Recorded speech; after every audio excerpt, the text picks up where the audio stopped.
Hi hello friends, welcome to our channel. అందరూ ఎలా ఉన్నారు? నేనైతే చాలా బాగున్నాను. ఇంకా ఈరోజు మన రెసిపీ వచ్చేసి బీరకాయ కర్రీ. ఇది చాలా టేస్టీగా ఉంటుంది.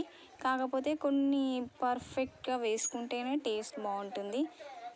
సో ఇప్పుడు మనం గ్యాస్ ఆన్ చేసి కడాయి అయితే పెట్టుకున్న తర్వాత ఒక పావు ఆయిల్ అయితే వేసేసాను. అందులో ఆనియన్ ఇంకా పచ్చిమిర్చి వేసాను. గోల్డెన్ బ్రౌన్ వచ్చేదాకా వేయించుకుంటున్నాను. ఈ కర్రీ చపాతీలోకి కానీ రైస్లోకి కానీ ఎందులోకి తిన్నా చాలా బాగుంటుంది. బీరకాయ ఈజ్ మై ఫేవరెట్ కర్రీ. మీకు ఏ కర్రీ ఇష్టమో కామెంట్ బాక్స్లో తప్పకుండా చెప్పండి. అదేవిధంగా చూడండి, గోల్డెన్ బ్రౌన్ అయితే వచ్చినాయి. నెక్స్ట్ వచ్చేసి కొద్దిగా ఒక 2 రెమ్మల కరివేపాకు వేసుకొని ఒకసారి బాగా కలుపుకోవాలి. కరివేపాకు ఫస్టే కొందరు ఆయిల్లో వేసేసుకుంటారు.